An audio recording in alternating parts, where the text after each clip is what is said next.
Hello, जय हिंद, नमस्कार साथियों। कैसे हैं आप? आशा करता हूं बहुत अच्छे होंगे। मैं पीके सर एक बार फिर अपने यूट्यूब परिवार टॉपर्स एकेडमी एमबीडी पर आप सभी का तहे दिल से धन्यवाद करता हूं साथियों। और बताएं आपकी तैयारी कैसी चल रही है, और आशा करता हूं आपकी तैयारी बहुत अच्छी और बेहतरीन तरीके से, शानदार तरीके से आपकी तैयारी चल रही होगी साथियों। और बस अब एग्जाम में देरी नहीं है साथियों। बस रेलवे का एग्जाम बहुत जल्द ही होने वाला है, लेकिन आपकी तैयारी बिल्कुल उच्च लेवल पर होना चाहिए कि बाद में पछताना ना पड़े साथियों। इसलिए मैं कहता हूं कि 100% डाटा करने के लिए आपको बिल्कुल तैयारी करने की बहुत आवश्यकता है। बस थोड़ी अगर तैयारी करेंगे या कुछ ज्यादा तैयारी करेंगे तो मेरिट में ऊपर बन जाएंगे। अगर थोड़ी सी भी तैयारी करेंगे तो सिलेक्शन 100% हो जाएगा साथियों। अब वो दिन दूर नहीं है जिस दिन का हमारे मम्मी पापा इंतजार कर रहे हैं। बस वो दिन दूर नहीं है साथियों।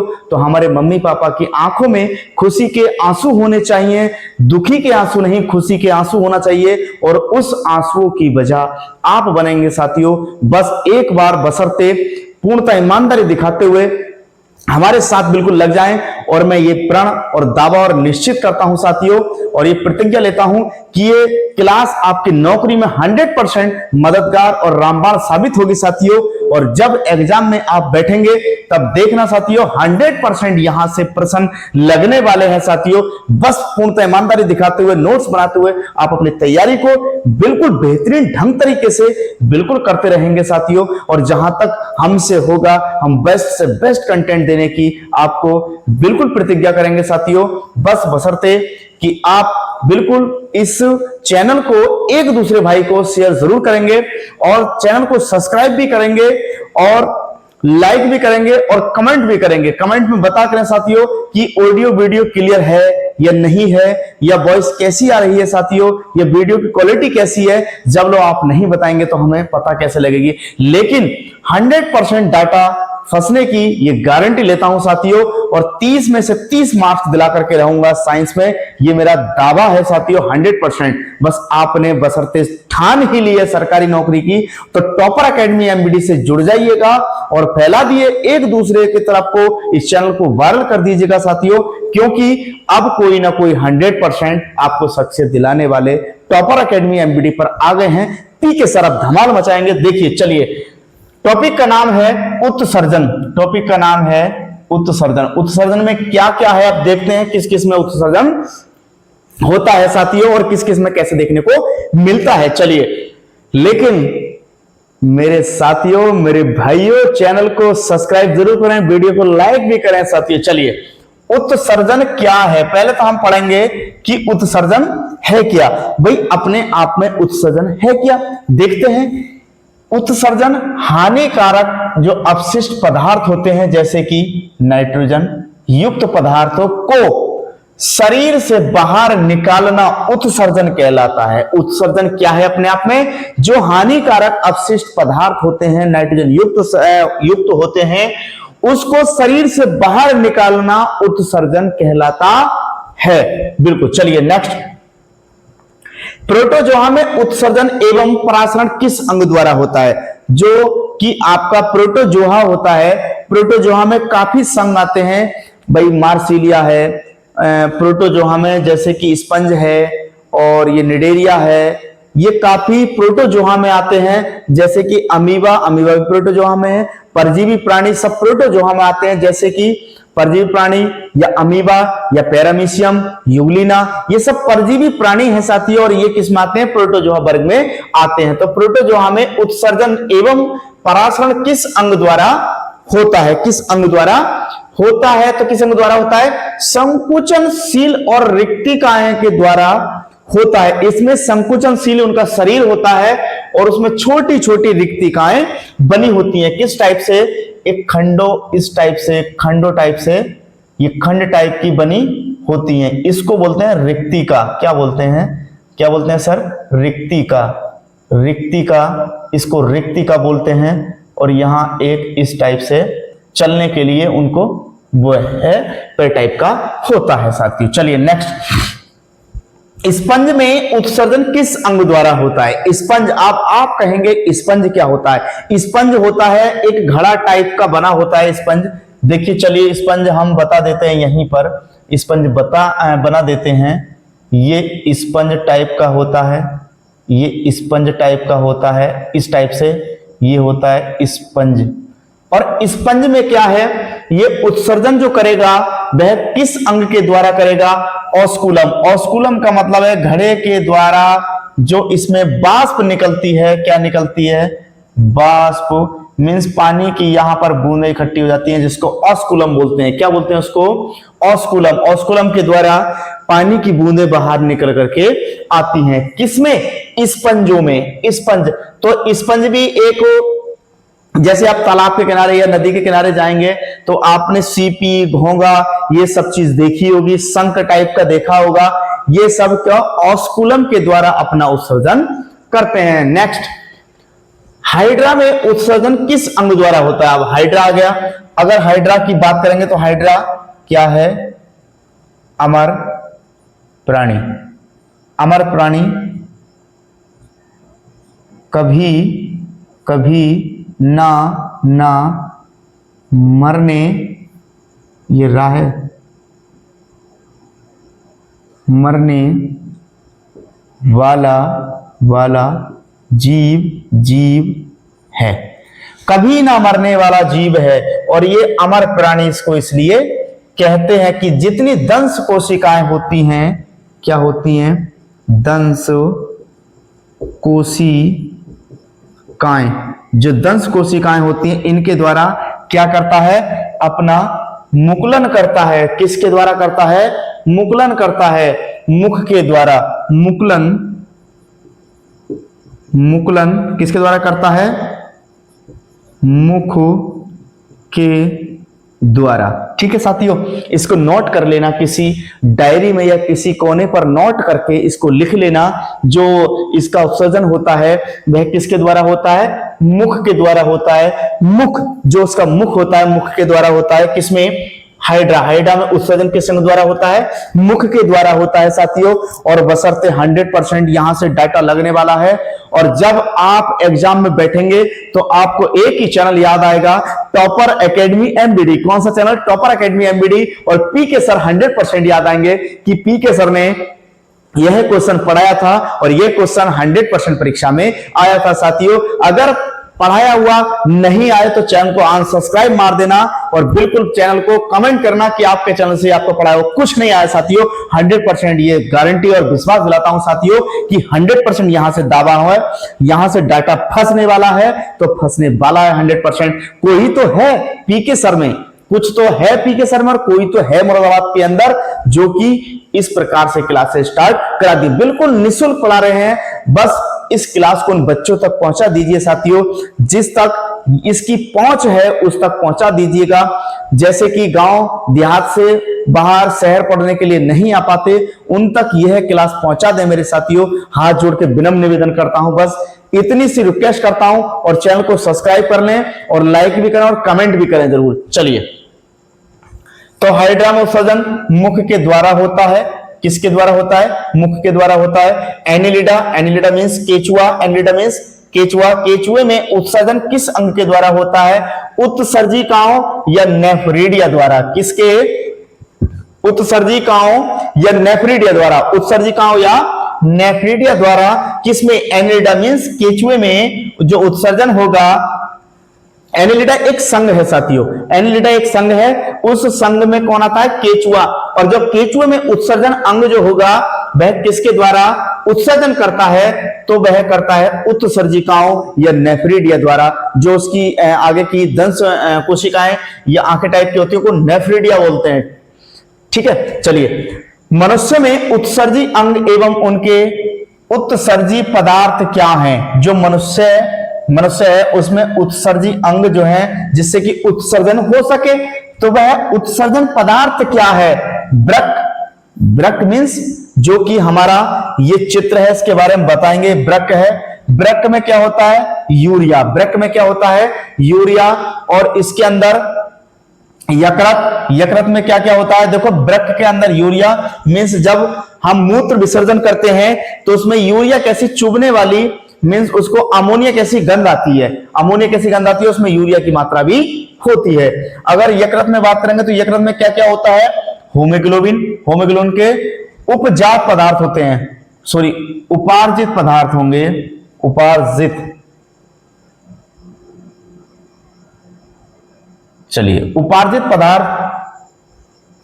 पदार्थ होंगे। अगर बड़ी आंत की बात करेगा तो बड़ी आंत में कुछ धातु होती हैं मोस्ट, जैसे कि Fe, मैग्नीशियम, Mg, मैग्नीशियम। अगर त्वचा की बात करेंगे, त्वचा में क्या होगा, जल और लवण। भाई त्वचा के अंदर जल और लवण होता है। ज्यादातर जो त्वचा बनी होती है, वैसे त्वचा जो बनी होती है मिलेनिन रंग की होती है, मिलेनिन रंग की होती है, जिससे कि हमारे शरीर पर तिल बन जाता है और वो काला काला होता है। उसके कारण होता है मिलेनिन होता है, मिलेनिन के कारण वह काला काला त्वचा को कर देता है, मिलेनिन के कारण। अगर फेफड़ों की बात करेंगे तो फेफड़ों में क्या होगा, कार्बन डाइऑक्साइड। भाई जाहिर सी बात है, जो हमारे लंग्स मींस फेफड़े होते हैं, तो इन फेफड़ों में क्या भरी होती है, हवा। और जब हम हवा लेते भी हैं और निकालते भी हैं, जैसे कि हमने हवा निकाली मींस हवा यहां से मुंह से हवा बाहर निकाली तो कार्बन डाइऑक्साइड के रूप में बाहर निकली, और जब हमने अंदर ली तो वह ऑक्सीजन के रूप में अंदर ली हमने। ठीक है, चलिए नेक्स्ट की बात करेंगे। अमीनोटिलिक, अमीनोटिलिक जंतु, जो अमीनोटिलिक जंतु जो आते हैं वह अमीनो एसिड का उत्सर्जन करते हैं। यहां अमीनो एसिड है, यहां मेरे शेरों ध्यान रखें, ये अमीनो एसिड का उत्सर्जन करते हैं। वह कौन कौन से हैं जो कि अमीनो एसिड का उत्सर्जन करते हैं? इकाइनोडर्मेटा संघ के प्राणी, इकाइनोडर्मेटा संघ के प्राणी कौन कौन से आते हैं? घोंगा है, सीपी है, शंख है, क्या है, शंख है, शंख, सीपी हो गया, घोंगा हो गया, शंख हो गया, ये इकाइनोडर्मेटा संघ के जंतु या प्राणी है।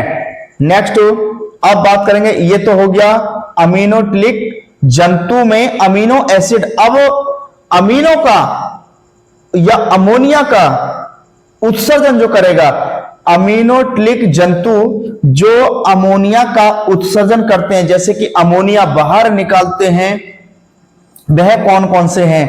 जो protozoa, Porifera, Cnidaria, amoeba, sponge, मछली, कछुआ, टेडपॉल। टेडपॉल होता है एक मेंढक, मेंढक का लार्वा, लार्वा। ठीक है साथी, क्या होता है? मेंढक का लार्वा होता है। किसमें? अमोनिया का जो उत्सर्जन करते हैं यह प्राणी करते हैं प्रोटोजोआ, प्रोटोजोआ में पोरीफेरा, निडेरिया, अमीबा, स्पंज, मछली, कछुआ, टेडपॉल, घोंगा। ठीक, चलिए नेक्स्ट, यूरियोटिलिक, यूरियोटिलिक जंतु, यूरियोटिलिक जो जंतु हैं जो यूरिया का उत्सर्जन करते हैं, जो यूरिया का उत्सर्जन करते हैं, ये अमोनिया का उत्सर्जन कर रहा था और ये यूरिया का उत्सर्जन करते हैं, तो वह कौन कौन से हैं? जैसे कि यूरिया का जो उत्सर्जन करते हैं, एक तो मेंढक करता है और सभी स्तनधारी करते हैं। मेंढक भी करता है और जितने भी स्तनधारी होते हैं वह यूरिया का उत्सर्जन करते हैं। कौन कौन? जो स्तनधारी होंगे वह यूरिया का उत्सर्जन करेंगे साथी। चलिए नेक्स्ट, यूरियोपुटलिक जंतु जो यूरिया एसिड, जो यूरिक एसिड का उत्सर्जन करते हैं, जिसमें कि यूरिक एसिड होता है, उनका उत्सर्जन करते हैं। तो जो उत्सर्जन करेंगे वह कौन कौन से करेंगे? एक तो पक्षी, पक्षी में सरीसृप, कीट, या जल संचित रखने के लिए, जो जल को संचित रखने के लिए ठोस अवस्था में उत्सर्जन कम हो जाता है, ठोस अवस्था में उत्सर्जन कम हो जाता है और विषैला होने के कारण ये ज्यादा फैल जाता है साथी। चलिए नेक्स्ट की बात करेंगे हम, जंतु, जंतु जो ग्वाइनिन का उत्सर्जन करते हैं। जो ग्वाइनिन होता है, ग्वाइनिन का उत्सर्जन कौन कौन करते हैं? एक तो मकड़ी है, एक केचुआ है। ये मकड़ी और केचुआ है जो ग्वाइनिन का उत्सर्जन करते हैं। अगर एग्जाम में क्वेश्चन आ जाए कि वह जंतु कौन सा है जो ग्वाइनिन का उत्सर्जन करते हैं, या कौन सा कीट है जो कि ग्वाइनिन का उत्सर्जन करते हैं, कीट आ जाए, जंतु आ जाए, तो आपको लगाना है मकड़ी, अगर ऑप्शन में केचुआ तो केचुआ लगा देंगे। ये सब क्या है, ग्वानिन का उत्सर्जन करते हैं, ये जंतु हैं। मनुष्य में वृक्क या गुर्दा या किडनी की कुल संख्या कितनी होती है? वृक्क कहते हैं, गुर्दा कहते हैं, किडनी कहते हैं, तो इनकी संख्या कितनी होती है? इनकी संख्या होती है 2, TW2 कितनी होती है? 2 होती है। और जब ये किडनी की जो आकार होता है, किडनी का आकार वह सेम के आकार के जैसा होता है, जैसे इस टाइप से सेम की फली होती है, इस टाइप से सेम की फली होती है, ये किडनी होती है, किडनी, ठीक है। ये क्या है? किडनी होती है। तभी तो कहते हैं कि एक किडनी बेच दो और आईफोन ले आओ। लेकिन ऐसा मत करना साथियों, अगर किडनी एक निकाल देंगे, ऐसा नहीं कि जीवित नहीं रहेगा, एक किडनी निकालने से जीवित तो रहेगा, तो लेकिन फिर भी थोड़ा सा वो काम नहीं कर पाएगा जो काम पहले करते हैं, जैसे वजन उठाने का, बोझा ढोने का, ये काम नहीं हो सकता किडनी निकालने के बाद, ठीक है। तो आईफोन बाद में लें, आप पहले सरकारी नौकरी ले लें, उसके बाद में आईफोन भी ले लें साथियों। चलिए नेक्स्ट की बात करेंगे। तो किडनी या वृक्क या गुर्दों की संख्या कितनी होती है? 2 होती है। और इनका आकार कैसा होता है? सेम के आकार के जैसी, सेम के आकार की फली जैसी होती है। मनुष्य में उत्सर्जन की मूल इकाई क्या है? अगर मनुष्य में उत्सर्जन की मूल इकाई की बात करेगा तो मूल इकाई होगी वृक्क नलिका, मींस उसको बोलेंगे नेफ्रॉन। नेफ्रॉन क्या है? मूलभूत इकाई है किसकी? उत्सर्जन की। किस उत्सर्जन की इकाई तो है मनुष्य की। जो मनुष्य में उत्सर्जन होगा और जो उसकी मूल इकाई होगी वह क्या होगी? वृक्क नलिका को हम क्या कहते हैं? नेफ्रॉन। नेफ्रॉन इसकी इकाई होगी। नेक्स्ट की बात करें, स्तनियों का प्रमुख उत्सर्जन अंग क्या है? जितने स्तनधारी हैं उनका प्रमुख अंग कौन सा है जो कि उत्सर्जन करते हैं? जो स्तनधारी कहलाते हैं और जो उत्सर्जन करते हैं उनका मुख्य अंग क्या है? उनका मुख्य अंग है वृक्क। क्या है? वृक्क, जिसके कारण वह उत्सर्जन करते हैं। नेक्स्ट, मनुष्य में मूत्र एकत्रित रहता है। भाई मनुष्य में जहां मूत्र एकत्रित होता है और फिर हमें मूत्र का आभास होने लगता है, ये एकत्रित होता कहां है? तो वह मूत्राशय की थैली होती है। मनुष्य के अंदर जो वृक्क होता है, यहां इस टाइप से वृक्क होता है और वृक्क के अंदर एक थैली नुमा होती है जहां की जो ये मूत्राशय एकत्रित हो जाता है और हमें मूत्र का आभास होता है, तो हम मूत्र के द्वारा उसको बाहर निकाल देते हैं। चलिए मूत्राशय, अभी हम मूत्राशय पढ़ाएंगे, फिर मूत्र मार्ग जैसे कि होता हुआ, फिर जनन, female reproduction, male reproduction, fertilize, ये पूरा हम बिल्कुल समझाएंगे साथियों और बिल्कुल अच्छे समझाएंगे। अगर एक भी प्रश्न आएगा तो 100% वो आपसे बच के नहीं जाएगा साथियों। चलिए, मूत्राशय में किस प्रकार की पेशी बना होती है? जो मूत्राशय होता है उसमें किस प्रकार की पेशी का बना होता है? जो मूत्राशय किस प्रकार की पेशी का बना होता है? यह आरेखित पेशी का बना होता है। कौन सी पेशी होती है इसके अंदर? आरेखित पेशी होती है। मूत्राशय किस प्रकार की पेशी का बना होता है? तो आरेखित पेशी का बना होता है।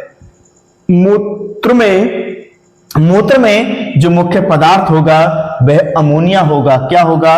अमोनिया होगा। भाई मूत्र में जो मुख्य पदार्थ होता है वह अमोनिया होता है। तभी तो आप मूत्रालय में जाते हैं, तीक्ष्ण गंध आती है, नाक को चुभने वाली गंध सी आती है, तभी तो कहते हैं कि नाक को चुभने वाली गंध आ रही है, तो उसके अंदर अमोनिया होता है। अमोनिया सबसे ज्यादा उसमें क्रिया करता है और इसमें एक कुनैल की गोली डालते हैं इसको गंध को मारने के लिए, लेकिन वो उससे क्रिया करता है। चलिए नेक्स्ट देखते हैं। अभी मूत्रालय में कुनैल की गोलियां डाली जाती हैं। क्यों डाली जाती हैं? क्योंकि यह अमोनिया से क्रिया करके उसको तोड़ देता है और उसकी गंध को समाप्त कर देता है। कौन?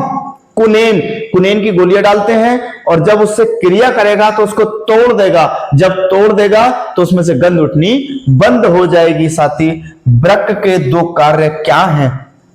जो वृक्क है, वृक्क के कार्य है क्या? अपने आप में वृक्क के कार्य है क्या?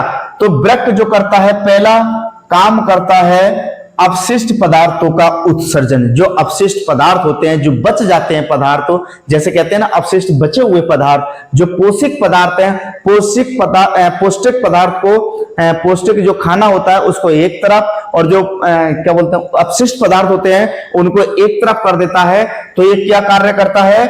अपशिष्ट पदार्थों का उत्सर्जन।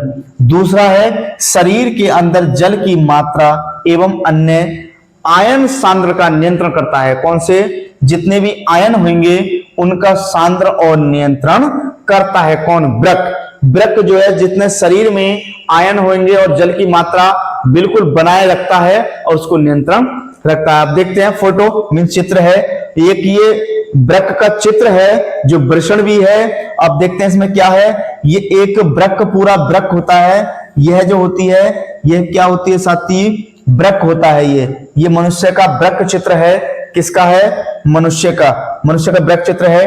तो ये वृक्क होगा और वृक्क के अंदर से एक नली टाइप की निकल के आती है जहां से मूत्र वाहिनी कहलाते हैं। क्या कहलाती है? ये मूत्र वाहिनी कहलाती है। मूत्र वाहिनी जो नली का होती है, नली होती है लगी हुई, ये यहां से मूत्र बाहर निकलता है। मूत्र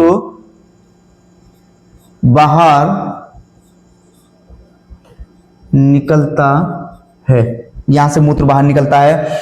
अब एक दिल टाइप की और नली टाइप, दिल टाइप की एक नीचे एक थैली नुमा होती है। तो उस थैली में मूत्रा से होता है, उस थैली में मूत्रा से होता है जहां मूत्र एकत्रित होता है। ये मूत्र जो है मूत्र एकत्रित होता है। जहां मूत्र एकत्रित होता है और यहां मूत्र एकत्रित होने के बाद में एक नली में को आता है और उस नली के द्वारा मूत्र मार्ग के द्वारा बाहर निकल जाता है। और ये जो है ये मूत्र मार्ग है। लेकिन मूत्र मार्ग से ऊपर एक ये थैली टाइप की, दो थैली टाइप की लटकी हुई होती हैं, दो थैली टाइप की, उसमें एक थैली इधर एक थैली इधर, भाई दो थैली लटकी हुई होती हैं इस टाइप से, इस शेप में। वह थैली को क्या बोलते हैं? वृषण बोलते हैं। क्या बोलते हैं? वृषण बोलते हैं या अंडकोश बोलते हैं। उसको क्या बोलते हैं? या तो वृषण बोलेंगे या अंडकोश बोलेंगे। जो थैली लटकी हुई होती हैं उनको वृषण या अंडकोश बोलेंगे साथियों। और इसके बारे में बिल्कुल फुल डिटेल से समझाएंगे। और ये एक इधर की जो नली होती है ये मूत्र रंध्र कहलाती है। क्या कहलाती है? मूत्र रंध्र कहलाती है। और मैं आशा करता हूं साथियों ये क्लास आपको बहुत अच्छी और मददगार साबित होगी। बस मेरे प्यारे साथियों इस क्लास को एक दूसरे बहन भाई को शेयर जरूर करें और चैनल को सब्सक्राइब करें और लाइक करें और कमेंट भी जरूर किया करें साथियों, जिससे कि हमें पता लग सके कि ये क्वेश्चन बिल्कुल आने लायक है बिल्कुल। और इसको नोट्स बनाएं बिल्कुल, कमेंट में जरूर किया करें। और तब तक के लिए हम आपसे विदा चाहते हैं। Love you all.